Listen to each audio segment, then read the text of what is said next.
दोस्तों नमस्कार। आज मैं बकरी के छोटे बच्चों की एक ऐसी बीमारी के बारे में आपको पूरा विवरण समझाने वाला हूं कि उसके क्या लक्षण हैं, किस कारण से ये होती है और क्या इसका इलाज होता है। ये सारी बातें आज हम इस वीडियो में क्लियर करेंगे। जिस बीमारी का नाम है वाइट स्क्योर, यानी जिसे हम नॉर्मल भाषा में ई कोलाई बोलते हैं। ई कोलाई क्यों बोलते हैं? क्योंकि ये एस्चेरिशिया कोलाई नाम का जो बैक्टीरिया होता है उसकी वजह से होती है, इसलिए नॉर्मल भाषा में इसे इकोलाई बोलते हैं। कई भाइयों ने कमेंट्स भी किए थे कि इकोलाई बीमारी के बारे में बताएं। बाकी वास्तव में इकोलाई होती क्या है, जिसे हम काफ स्क्योर भी बोलते हैं, वाइट स्क्योर भी बोलते हैं, ये वास्तव में अपने लक्षण के आधार पर पहचानी जाती है। और लक्षण इसमें क्या आते हैं? पहली बात तो ये छोटे बच्चों की बीमारी है।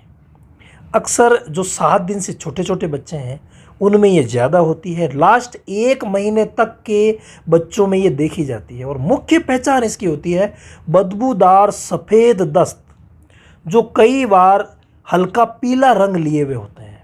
बस यही इसकी पहचान है, सफ़ेद पीले बदबूदार दस्त। अगर आप अपने छोटे बच्चे बकरी के हों चाहे बड़े जानवरों के बच्चे भी हैं तो उनमें भी लिए जाते हैं, अगर ऐसे लक्षण दिखते हैं तो इसका मतलब बकरी को काफ स्क्योर यानी ई कोलाई बैक्टीरिया इसके अंदर घुस गया है। ये ई कोलाई जो बैक्टीरिया है एक प्रकार का ग्राम नेगेटिव बैक्टीरिया है, यानी ग्राम नेगेटिव बैक्टीरिया। जो पॉजिटिव नेगेटिव 2 प्रकार के बैक्टीरिया होते हैं, तो ये नेगेटिव प्रकार का है और ये आंतों में इतनी तेज़ गति से फैलता है, इतना तेज़ी से संक्रमित होता है कि बहुत ही जल्दी अपनी गिरफ्त में बच्चे को ले लेता है। यानी एकदम से बच्चा जो है वो दूध पीना छोड़ देगा, उसका टेम्परेचर बढ़ेगा, 104 105 तक बुखार रहेगा और दस्त वाला लक्षण तो मैंने आपको बता ही दिए। आंखें जो है वो एकदम से छोटी छोटी होती होती अंदर बैठती जाएगी, खून की कमी होने लग जाती है, यानी कि जो म्यूकस मेम्ब्रेन है, चाहे आंखों को आप देखेंगे तो सफ़ेद नज़र आएगी। ये पूरे इसमें लक्षण होते हैं और पीछे से एकदम से झुक जाता है, पीठ जो है ना वो एकदम से यूँ झुक जाती है।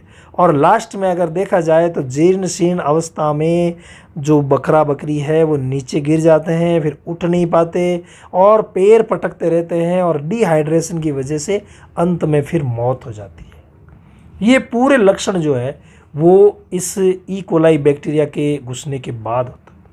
ये फैलता कैसे है? देखिए, इसके फैलने का जो है, वैसे तो दूषित वातावरण इसको मिलता है तो ये ज़्यादा फैलता है। यानी कि अगर पानी मान लीजिए चारों तरफ इकट्ठा हो रखा है, दूषित पानी है, तो उनसे ये ज़्यादा फैल जाता है। या जो भी बच्चे हैं बर्तनों को लीकिंग करते रहते हैं, तो एक बच्चे ने लीकिंग किया, वहाँ दूसरा बच्चा लीकिंग करेगा, तो वहाँ अगर वो बैक्टीरिया ई कोलाई है तो वो एक दूसरे में फैलता जाता है।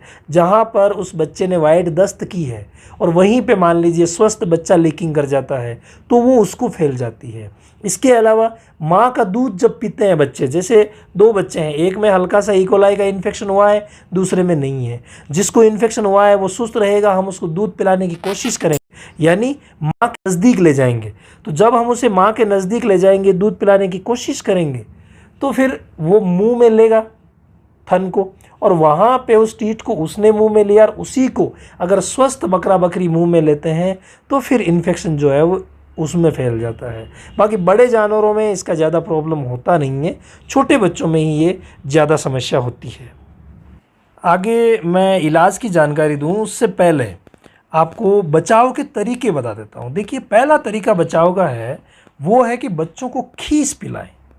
ये बहुत ज़्यादा ज़रूरी है। खीस, जिसे हम कोलोस्ट्रम बोलते हैं, माँ का पहला दूध, बच्चों के लिए अमृत कहा जाता है। वो इसीलिए कहा जाता है, वो कई रोगों से लड़ने की रोग प्रतिरोधक क्षमता बच्चे के शरीर में पैदा कर देता है। तो पहला काम तो ये करें। दूसरा, हमें ये करना है कि साफ़ सफाई का पूरा ध्यान रखना है। एक जगह पे ज़्यादा हम बच्चों को रख देते हैं, यानी कि हवा वहाँ पर नहीं पहुँच पाती है, बहुत ज़्यादा उनको स्ट्रेस रहता है, उस वजह से भी ये समस्या ज़्यादा होती है। साफ़ पानी, जैसे मान लीजिए लीकिंग करते हैं बच्चे, तो वो जगह जो है वो साफ़ होनी चाहिए। पानी में अगर करें तो पानी भी साफ़ होना चाहिए। ये सभी बातों का हमें ध्यान रखना है। अब चलते हैं इलाज की तरफ। तो देखिए, इलाज में हमें पहली बात ये है कि अधिकतर जो इस बीमारी में मौतें होती है ई कोलाई में, वो डिहाइड्रेशन की वजह से होती है, यानी कि बच्चे के शरीर में पानी की कमी हो जाती है। तो उसे दूर करने के लिए हमें डीएनएस डेक्स्ट्रोस नॉर्मल सेलाइन जो है वो 20 ml प्रति 1 किलो पे, यानी कि जितने किलो का है उसे 20 ml से आप गुणा करते जाएं और उसके हिसाब से सेलाइन लगाना बहुत ज़्यादा ज़रूरी है।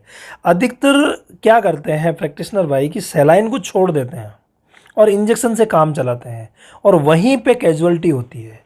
तो आप अपने एक्सपीरियंस को बढ़ाएं, छोटे बच्चों में आईवी लगाना अच्छे तरीके से सीखें, क्योंकि डीएनएस के बगैर ये बीमारी ठीक नहीं होगी। इसके बाद सेकंड जो हमें डीएनएस में इंजेक्शन मिलाना है वो है सल्फाडिमिडिन। 1 ml इंजेक्शन प्रति 5 किलो वज़न के हिसाब से लगाया जाता है।